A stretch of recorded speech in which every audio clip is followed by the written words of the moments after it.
Assalomu alaykum. Men Denov tadbirkorlik va pedagogika instituti pedagogika fakulteti boshlang'ich ta'lim metodikasi kafedrasi o'qituvchisi Ergash Voyjamol. Bugun biz sizlar bilan boshlang'ich ta'lim pedagogikasi innovatsiya va integratsiya fanidan maktablar fani asosida dars jarayonini shakllantiramiz. Ushbu darsimiz asosan o'qish va tabiatshunoslik fanining o'zaro uyg'unlashuvi natijasida yuzaga keladi.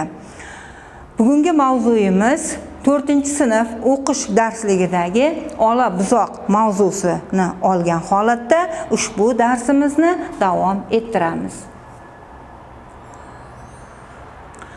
Ushbu darsning maqsadi ta'limiy o'quvchilarga yangi mavzu haqida tushuncha berish, tarbiyaviy o'quvchilarni mehnatsevarlik, vatanga muhabbat ruhida tarbiyalash va mavzuga oid kompetensiyaviy yondashuv, o'quvchilar o'z shaxsiy ijtimoiy hayot faoliyatiga badiiy san'at asarlarini tushuna olish va ta'sirlana olishi hamda rivojlantiruvchi maqsad o'quvchilarni olgan bilimlarini mustahkamlash, ularda bilim, malaka va ko'nikmani hosil qilish.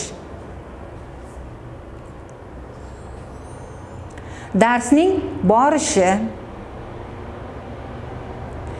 tashkiliy qism, yangi mavzu bayoni, o'tilgan mavzuni so'rash, mustahkamlash hamda uyga vazifa orqali amalga oshiriladi.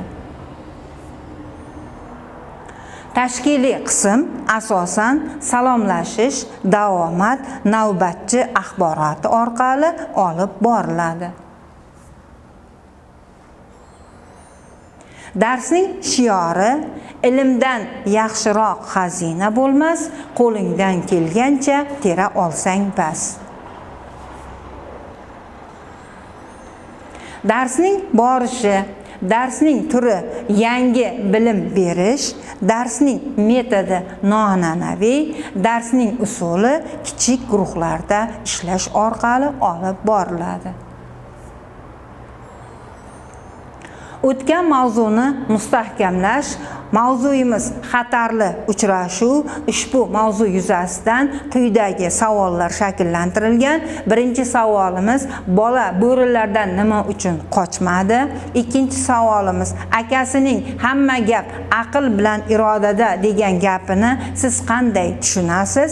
Va uchinchisi, hikoyaning xatarli uchrashuv deb nomlanishini izohlang. Mavzuyimiz ola buzoq. Yangi mavzu bayoni. Bu mavzu G'afur G'ulom qalamiga mansub. G'afur G'ulom O'zbekistonning taniqli yozuvchisi. G'afur G'ulomning she'riyati va nasrida o'zbek xalqi tarixi o'zining badiiy timsolini topgan. Yozuvchining ijodi rang-barang she'rlar, qo'shiqlar, dostonlar, qasidalar, hikoyalar, qissalar orqali shakllangan. G'afur G'ulomning urushdan keyingi davrdagi ijodi o'zbek adabiyoti rivojida beqiyos o'rin tutgan. G'afur G'ulom 1903-yilning 10-may kuni Toshkentda dehqonlar oilasida tug'ilgan. Uning otasi savodxon bo'lgan. U o'zbek va tojik mumtoz adabiyotini o'qigan, rus tilini bilgan, o'zi ham she'rlar yozgan. 1916-yilning kuzida G'afur G'ulom o'qishga kiradi. Onasining vafotidan so'ng u ishlashga majbur bo'ladi. Ko'plab kasblarda o'zini sinab ko'radi. U nihoyat matbaaga naf beruvchi bo'lib ishga kiradi. So'ngra pedagogik kurslarda tahsil oladi. 1919-yildan 1927-yilgacha u o'qituvchi, maktab direktori, ma'naviyat uyushmasi ishchisi va ishchisi raisi bo'lib ishlab keladi. Bolalar uyini tashkil etishda esa faol ishtirok etadi. Ushbu olabuzoq she'ri quyidagi tarzda shakllantirilgan. Uy ichimiz bilan shu kecha, uxlamadik oppoq tonggacha. Bizda qo'ng'ir sigir bor edi, sog' salomat ko'zi yoridi.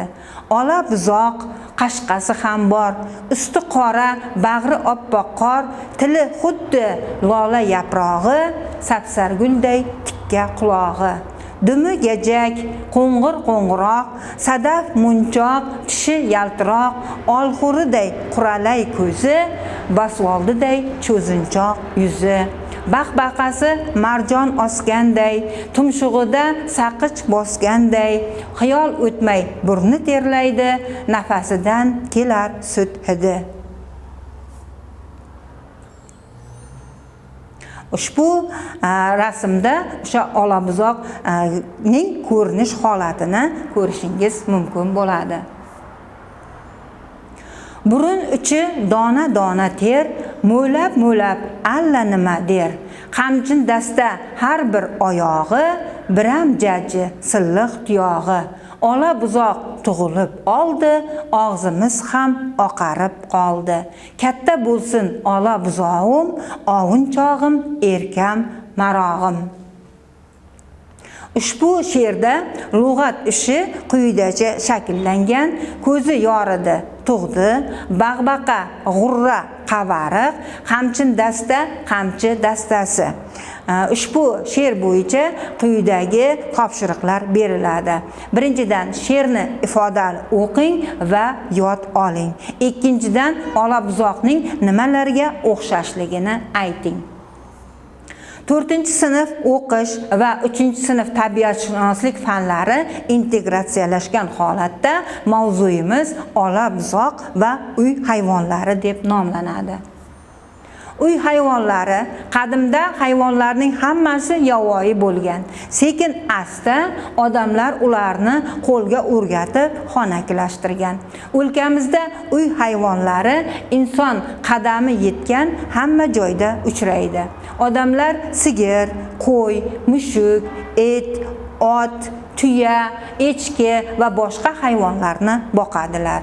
Shuning uchun ham ular uy hayvonlari deb ataladi. Uy hayvonlari odamlarga foyda keltiradi. Bizning mamlakatimizda uy hayvonlari oziq-ovqat mahsulotlari va sanoat xom ashyosi, ya'ni teri, jun yetishtirish uchun boqiladi.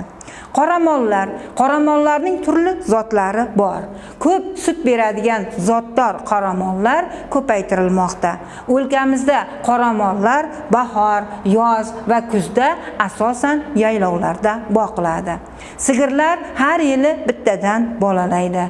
Ayrim sigirlar ba'zan ikkitadan ham bolalaydi. Buzoqlar 2-3 yilda voyaga yetadi. Bitta sog'in sigirdan bir kunda o'rtacha 8-10 litr sut sog'ib olinadi. Sigirlar o'rtacha 15-20 yil yashaydi. Mustahkamlash uchun quyidagi tasvirni amalga oshirishimiz mumkin. Bu jarayonda demak olabuzoqning sifatlarini shakllantirishimiz mumkin. Bu asosan o'quvchilar tomonidan amalga oshiriladi. Demak, olabuzoqning sifatlari she'r ichidan topilib, demak, qashqasi bor, tili lola yaprog'i, dumi gajak, tishi yaltiroq, quralay ko'zi, cho'zinchoq oq yuzi, burni terlaydi, sut hidi keladi, qamchin dasta oyog'i, silliq tuyog'i, usti qora oppoq qor, qo'ng'ir sigir kabi jarayonlar orqali amalga oshiriladi.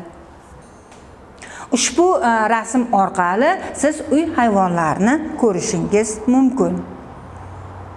Darsga yakun yasash va o'quvchilarni baholash, o'quvchilarga quyidagi savollar beriladi. Birinchidan, bu she'rga yana qanday sarlavha qo'yish mumkin? Ikkinchidan, siz yana buzoqni qanday tasvirlashingiz mumkin? Uchinchidan, bu darsda olgan bilimlaringiz kelgusi hayotingizda kerak bo'ladimi? Shu bilan bugungi darsimizni yakunlaymiz. Xayr, salomat bo'lingizlar.